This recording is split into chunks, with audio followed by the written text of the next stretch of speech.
anything, don't touch anything? No, don't sit on anything. Those are all antiques. Yes. Wow. We have to remember that this is not actually a house, it is a museum. Can I All of our buildings just are. take a Certainly. peek? Cool.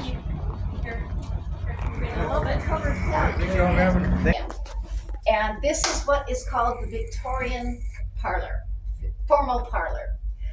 Even out in the boonies, in a farmhouse, they were very house proud.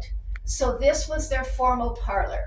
You can see it's got fancy moldings on the doors and windows. It's got fancy curtains and fancy wood wallpaper. It isn't as gorgeous as it was a couple of years ago because they had it re-blackened and re-silvered at that point. But it's still awfully nice. They've got fancy kerosene lanterns with silver reflectors. You don't see that in many places. But so they were very house proud. This room would have been used, it's big, grown up around the house. So that is probably at least 20 years later after it was built. But you can empty it was in those days. Time they'd ever have any real interactions in this room when they helped clean it up. But anyway, this was the biggest room in the house, and it was used the least. And upstairs they have 3 bedrooms: parents' bedroom, the boys' room, and they were always in this room with their family, either their parents or their sisters and brothers or something. They weren't expected to live on their own and have their own jobs and things like that. Even the school teachers were, they didn't live on their own. They would probably be put up in one of the houses of the students and cut you and everything else, because all the heat and all the light is burned. You can burn yourself easily, yes. So how did they? Never a time when she was idle, I promise you. But anyway, having a sister or an aunt or somebody to take care of the little kids, and the kitchen was used. Did I move over so people? And rural people all over the United States did their own sewing. They would make their own outfits. Yes. Oh. Move all the way back here so everybody can get camera. You have what you have is an Italian garden. Well, if you need to really you need to maybe go back to the trolley. I don't know if you Okay, want to get through. that You room can't sit in you there. might have seen. It was fairly small. That was a dining room. Can Then you you have to imagine go back to the serving a trolley if you family want of to 10 in there? They would the older boys, and then the younger kids. It's fairly small. They'd have to cut the wood to fit that.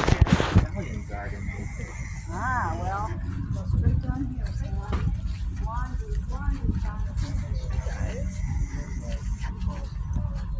So Ooh, I like your mushrooms. Is that a purse? Yeah, Oh, that's super cute. it's Did for you my make it? phone. I should get clean water. So what you would do is start with your dirty clothes or napkins or whatever you're cleaning in the hot soapy water. And does anyone know what this is called? A washboard. Yeah, a washboard. So you can use the soap and then scrub it against the washboard like this to get any stains or dirt out. And then, but you might not want to stick your hands into this tub since the lye soap can be hard on your hands and it might be hot. So you can use a tool like this to move your stuff around. What does this look like? I don't know. Yeah, so it looks like a toilet plunger, but oh great, cover your mouth, honey. Bless you. And it does something very similar. So when you move this around in your tub, it's making bubbles and mixing everything up, and it's called an agitator or a clothes stomper. And that's the same as your washing machine spinning your clothes around and around, right? It's moving them around and mixing them up with the soap. But a nice one like this might be expensive to get from the store, so you can also make your own, and then it might look something like this. But they do the same thing. So, after you've cleaned your clothes, use the clothes stomper, transfer them to the cool, clean water. Mix it around until all the soap is out. And then you're gonna use this. Does anyone know what this is for? What do you think? To wring out the water. Yeah, so this is a wringer. And what you do with this is you can move this board, right? Whichever way you like. And then you crank the handle.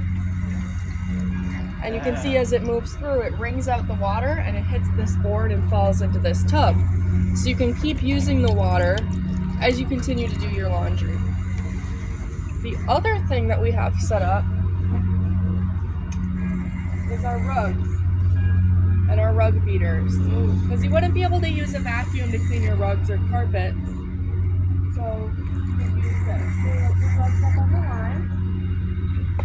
And then hit it with the rug beater.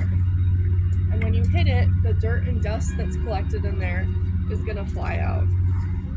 So we're going to get a chance to try both of these things. So first we're going to do the laundry. We're going to all use the wringer. I think it's pretty